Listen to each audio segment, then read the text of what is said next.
కేసీఆర్ కే అంటే కేతు కేసీఆర్ ఇదే దరిద్రం తెలంగాణ. రావు కేతులకే మారిపోయారు. ఈ శని పోవడానికి ఇలా తెలంగాణ సమాజం పూజలు చేస్తున్నారు. మా బతుకులు ఇట్లా ఆగమైతాయి, దరిద్ర బతుకులు అయిపోయినాయి, మా బిచ్చ బతుకులు అయిపోయినాయి చెప్పని. కాళేశ్వరం చెప్పి నేను రాష్ట్ర ముఖ్యమంత్రి గారిని కోరుతున్నా. కాళేశ్వరము 1,00,000 కోట్ల స్కామ్ జరిగిందా, 9,000 కోట్ల స్కామ్ జరిగిందా? ఫస్ట్ దాని క్లారిటీ. కాళేశ్వరం ఏటీఎం గతంలో కేసీఆర్ గవర్నమెంట్ లో కాళేశ్వరము కేసీఆర్ కుటుంబానికి ఏటీఎం లెక్క మారింది వాస్తవం. ఈ రోజు కూడా మళ్ళీ చెప్తున్నాం, ఈ రోజు కాంగ్రెస్ పార్టీ కూడా ఏటీఎం లెక్క మారింది కాళేశ్వరం. సిబిఐకి ఏం లెక్క రాసినాడు? మేడిగడ్డ సుందిల్లా అన్నారం బ్యారేజ్ లో అక్రమాలు జరిగినాయని చెప్పి, ప్లానింగ్ విషయంలో అన్నింటిలో అక్రమాలు జరిగినాయని చెప్పి 9,000 కోట్ల రూపాయలు స్కామ్ జరిగిందని చెప్పి సిబిఐకి లెక్క రాసినావు. నువ్వు ఎలక్షన్ చేసినావు 1,00,000 కోట్ల స్కామ్ జరిగింది అంటున్నావు. మొన్నటి దానికేమో కాళేశ్వరం ఎందుకు వనికినాడు రాష్ట్ర ముఖ్యమంత్రి, అది గోదావరిలో ఉడకపోయినట్టు అని చెప్పన్నాడు. ఇప్పుడు మళ్ళీ యూటర్న్ తీసుకున్నాడు. ఇప్పుడు తీసుకొని 9,000 కోట్ల స్కామ్ అంటున్నాడు. మిగతా ఏమైనా పైసలు ఇంకా మోటార్లకు మోటార్లు 300 కోట్లు ఒక్క మోటారు. ఒక్కొక్క మోటార్ను 1,600 కోట్ల వరకు వచ్చారు ఒక్క మోటార్ను. అంటే ఒక్క మోటార్కు 1,300 స్కామ్ జరిగింది. మోటార్ల విషయంలో అది వేరే కంటికి వడకొచ్చారు. నువ్వు 1,00,000 కోట్ల స్కామ్ కాళేశ్వరం స్కామ్ జరిగిందని చెప్పక సిబిఐకి 9,000 కోట్ల రూపాయల స్కామ్ జరిగిందని చెప్పి లేఖ రాస్తే మేంత పిచ్చలమైంది. నువ్వు రాయి 1,00,000 కోట్లు ఎందుకు రాస్తావు? నువ్వు గోదావరి కొట్టుకోబోతున్నావు, మళ్ళీ దొంగలు పడ్డారు, కుక్కలు పడినట్టు మొన్న ఎప్పుడో జరిగింది. ఇప్పుడు ముఖ్యమంత్రికి ఇప్పుడు ఇక ఈయన పెట్టిన మీటింగ్ ఆయన పోటీ పడతాడు, ఆయన పెట్టిన మీటింగ్ ఈ పోటీ పడతారు. ఇద్దరు తిట్టుకుంటారు, టైం పాస్ చేస్తారు.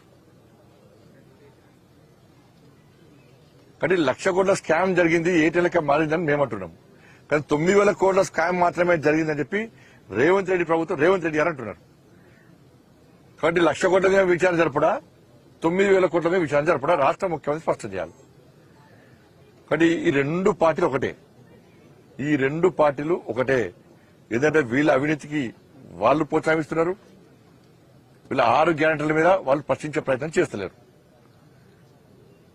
ఒక్క కేసీఆర్ కుటుంబం మీద ఒక్క విచారణ జరపడం ఇంతవరకు ఒక్కరి మీద కనీసం చర్య తీసుకున్న పాపనాలు పోలేదు. నీకు చదవాలని చెప్పు, 1,00,000 కోట్లు స్కామ్ జరిగినా కూడా నాకు రాసే దమ్ము లేదు, కేసీఆర్ కుటుంబాన్ని మీద విచారణ జరిపే దమ్ము లేదని చెప్పి ఒప్పుకో, ముక్కుని ఎలాగ రాయి. కాబట్టి ఈ విషయంలో ఇవాళ తెలంగాణ సమాజం జాగృతమైంది. తప్పకుండా రెండు పార్టీలకు గుణపాఠం చెప్పడానికి ఇలా ప్రజలు సిద్ధంగా ఉన్నారు, భారతీయ జనతా పార్టీ సిద్ధంగా ఉంది. అవు స్కామ్ సిబిఐ రావాలంటే రాష్ట్ర ప్రభుత్వం లేఖ రాయాలి. కానీ రాష్ట్ర ప్రభుత్వం లేఖ ఏమని రాసింది? 9,000 కోట్ల రాసింది. 9,000 కోట్ల స్కామ్ మీద విషయం చెప్తే మిగతా స్కామ్ ఎడవాలి. రాష్ట్ర ప్రభుత్వం ఏది రాస్తే దాని మీద విచారణ జరుగుతుంది. రాష్ట్ర ముఖ్యమంత్రి ఎందుకు రాస్తలేడు అంటున్నా, 1,00,000 కోట్ల స్కామ్ జరిగితే ఎందుకు రాస్తలేడు అంటున్నా. ఇక మోటార్లు లెక్కపోయినా, మోటార్లు లెక్కపోయినాను.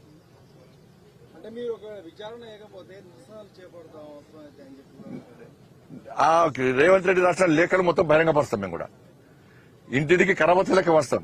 ఇగో 1,00,000 కోట్ల స్కామ్ జరిగాట, కేసీఆర్ ను రేవంత్ రెడ్డి కుమ్మక్కయ్యారు, ఇగో కేవలం 9,000 కోట్ల స్కామ్ జరిగిందట, మీ దాంట్లో పైసలు చంపారని చెప్పి చెప్తాం. మేము కూడా చెప్తాం. మేము పిచ్చలమే, మాకు తెలిసి ఏం చేయాలండి. సిబిఐ రాసిండు. ఇలా రేవంత్ రెడ్డి ధైర్యంగా ఎందుకు మాట్లాడబోతున్నాడు? ఇదే రాయాల్సిన లేక రాయలేకపోయాడు. ఎందుకంటే దానిలో ఏం జరగలో జరిగింది.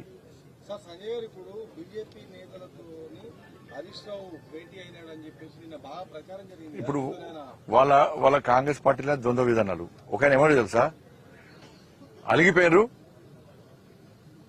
జీవన్ రెడ్డి చేరికను ఇద్దరు ఒప్పుట్లేరు, అలిగిపోయారని ఒక ఆయన అంటాడు. ఇంకో ఆయన అంటాడు బీజేపీ హరీష్ రావు చేయడానికి వెళ్ళాలని ఇంకో ఆయన అంటాడు. రాష్ట్ర ముఖ్యమంత్రి ఏమంటాడు, ఏడాడ కలిసిండు, ఎవరు కలిసిండు, బీఆర్ఎస్ కును బీజేపీకి అలయన్స్ కోసం పోయినాట. హరీష్ రావు అనే వ్యక్తి అలిగిపోయిందని వీళ్ళే అంటారు బీఆర్ఎస్ పార్టీ మీద. అలిగిపోయిన వ్యక్తి బీఆర్ఎస్ కు బీజేపీ అలయన్స్ కోసం ప్రయత్నం చేస్తాడా? అలిగిపోయిన వ్యక్తి బీఆర్ఎస్ తోని ఇది అనేది ప్రజల వాళ్ళు నమ్మలేరే. ఇక మీరు అడుగు బంద్ చేయండి. ఎందుకంటే ఇప్పుడు మీరు ముసళ్ళు అయిపోయారు, మేము ముసళ్ళు అయిపోయినాం. ఇప్పుడు 2014 స్టార్ట్ చేశారు బీజేపీ బీఆర్ఎస్ ఒకటే అలయన్స్. ఎక్కడ అలయన్స్? కాంగ్రెస్ బీఆర్ఎస్ కలిసి పోటీ చేసింది. మళ్ళీ చెప్తున్నాను, కాంగ్రెస్ బీఆర్ఎస్ కలిసి పోటీ చేసింది, కలిసి అధికారాన్ని పంచుకున్నారు. టీడీపీ బీఆర్ఎస్ కలిసి పోటీ చేశారు, కలిసి అధికారం పంచుకున్నారు. మేము ఎప్పుడన్నా టీడీపీతో బీఆర్ఎస్ తోని కలిసి పోటీ చేస్తామా? ఎప్పుడన్నా కలిసి అధికారం పంచుకున్నామా? వాళ్ళు తెలంగాణ రాష్ట్రంలో, ఆంధ్రప్రదేశ్ లో అధికారం పంచుకున్నారు, ఢిల్లీలో అధికారం పంచుకున్నారు. కేంద్ర మంత్రి అండు, ముఖ్యమంత్రి కేసీఆర్ కేంద్ర మంత్రి అండు. ఎవరు గవర్నమెంట్ అయ్యాడు? తెలంగాణ రాష్ట్రంలో టీఆర్ఎస్ పార్టీ నాయకులు, మంత్రులు ఎవరు గవర్నమెంట్ అయ్యారు? ఎవరు గవర్నమెంట్ అయ్యారు? కాంగ్రెస్ అప్పుడు టీఆర్ఎస్ కలిసింది కదా, మేము కలిసాం ఎప్పుడైనా? కలిసి ఉండేది మీరు, రేపు కలిసేది మీరు. ఇప్పుడు రేవంత్ రెడ్డి భయం అదే కదా. ఇప్పుడు మళ్ళా జమిలీ ఎలక్షన్స్ వస్తే, ఎమ్మెల్యే పార్లమెంట్ ఎలక్షన్ కలిసి వస్తే నాకు కుంప కొల్లరైతుంది. మళ్ళీ బీజేపీ వారు వన్ సైడ్ ఎక్కడ గెలుస్తుందని చెప్పి ఒక బాధతోనే ఇలా ముఖ్యమంత్రి డిప్రెషన్ ఉన్నాడు. ఆ టెన్షనే ముఖ్యమంత్రి కుర్చీ కాలేదని చెప్పని. కాబట్టి ఇప్పుడు ఆయన కుర్చీకి కాలేదని చెప్పి భయపడి రాహుల్ గాంధీ కుర్చీకి ఎసరు పెట్టిండు. వాళ్ళ సొంత నిర్ణయం, మాకే సంబంధం. వాళ్ళ పార్టీ, వీళ్ళ పార్టీ, వాళ్ళు వీళ్ళు. అంటే ఆయన ఒక మాట మాట్లాడాడు, ఇక్కడ తెలంగాణలో బీజేపీకి అవకాశం లేదు కాబట్టి బీఆర్ఎస్ తో పోతున్నా అని చెప్పేసి ఒక మాట మాట్లాడాడు. ఇప్పుడు సమాజం ఆలోచిస్తుంది ఎవరికి అవకాశం ఉందని చెప్పని. జీవన్ రెడ్డి గారు అనంత మాత్రాన బీజేపీ అవకాశం రాకుండా ఉంటుందా? నిజామాబాద్ ఎవరు గెలిచిర్రు? ఆయన మీద కరీంనగర్ ఎవరు గెలిచిర్రు? ఆదిలాబాద్ ఎవరు గెలిచిర్రు? 8 సీట్లు ఎవరు గెలిచినాయి? బీఆర్ఎస్ ఒక్కడైనా గెలిచిందా? బీఆర్ఎస్ ఒక్కరు గెలిచిందా చెప్పు? బీఆర్ఎస్ కు ఒక్క ఎంపీ ఉన్నాడా? ఎమ్మెల్సీ ఎన్నికల్లో బీఆర్ఎస్ పార్టీ క్యాండిడేట్ లేడు. ఎమ్మెల్సీ ఎన్నికల్లో బీఆర్ఎస్ క్యాండిడేట్ లేరు. తేజస్వి సూర్యకు సంబంధించిన విషయంలో మీరు ఎవరు ఏం మాట్లాడలేదని చెప్పి తెలంగాణ సమాజంలో ఒక చర్చ జరుగుతుంది. తెలంగాణ సమాజంలో ఏం చర్చ లేదు. కేవలం కాంగ్రెస్ లో ఆడుతున్న వాళ్ళు కిషన్ రెడ్డి గారు మాట్లాడారు, నేను మాట్లాడినా. ఇది వక్రీకరించి మభ్యపెట్టే ప్రయత్నం. అందుకే ప్రజలు ఎవ్వరు స్పందన లేదు, ప్రజలు పడుచుకుంటారు అంటే అది క్లోజ్ అయిపోయింది. ఆయనతో నేను మాట్లాడినా. నేను దేశ స్వాతంత్ర్య సమరయోధులతో నేను తెలంగాణ ఉద్యమకారులను పోల్చిన, దాన్ని వక్రీకరించి అని చెప్పి ఆయన క్లారిటీగా నాకు చెప్పాడు. నాకు చెప్పిన విషయం అదే రికార్డులో ఉన్నది. రికార్డులో ఆయన ద్రోహులు అని ఏం చెప్పలే కదా. ఇలా స్వాతంత్ర్య సమరయోధులతో పాటు అప్పుడు పాకిస్తాన్ విభజన జరిగినప్పుడు కాంగ్రెస్ పార్టీ ఇష్టానుసారంగా విభజించింది. కాబట్టి అప్పుడు అనేక మంది బలిదానం అయిపోయారు, దేశం కోసం త్యాగం చేశారు. ఇవాళ తెలంగాణ విభజన విషయంలో కూడా 1400 మంది బలిదానం అయినాక ఇవాళ కాంగ్రెస్ పార్టీ విభజించింది. కాబట్టి 1400 మంది ఇలా కాంగ్రెస్ పార్టీ ముందే ఇలా తెలంగాణ రాష్ట్రాన్ని ఏర్పడేస్తే 14 మంది ప్రాణాలు పోయేటోళ్ళు కాదు. కాబట్టి అప్పుడు త్యాగం చేశారు దేశభక్తులు, ఇప్పుడు తెలంగాణ కోసం వీళ్ళు త్యాగం చేశారు అని చెప్పి ఒక స్ఫూర్తిదాయకమైన సందేశం ఇచ్చారు, దాన్ని వక్రీకరించారు. త్యాగాలు ఏమైనా ఆర్టికల్ 3 అనేది రాజ్యాంగం ప్రకారంగా తెలంగాణ రాష్ట్ర ఏర్పాటు జరిగింది. ఈ రాష్ట్ర ఏర్పాటును ఒక దేశ విభజన ఎలా పోలుస్తారు? దేశ విభజన అప్పుడు గానీ ఇప్పుడు గానీ 1400 చచ్చిపోవడానికి కారణం వాళ్ళు ఎవరు? కారణం వాళ్ళు 14 బలిదానం కావడానికి కారణం వాళ్ళు. డిసెంబర్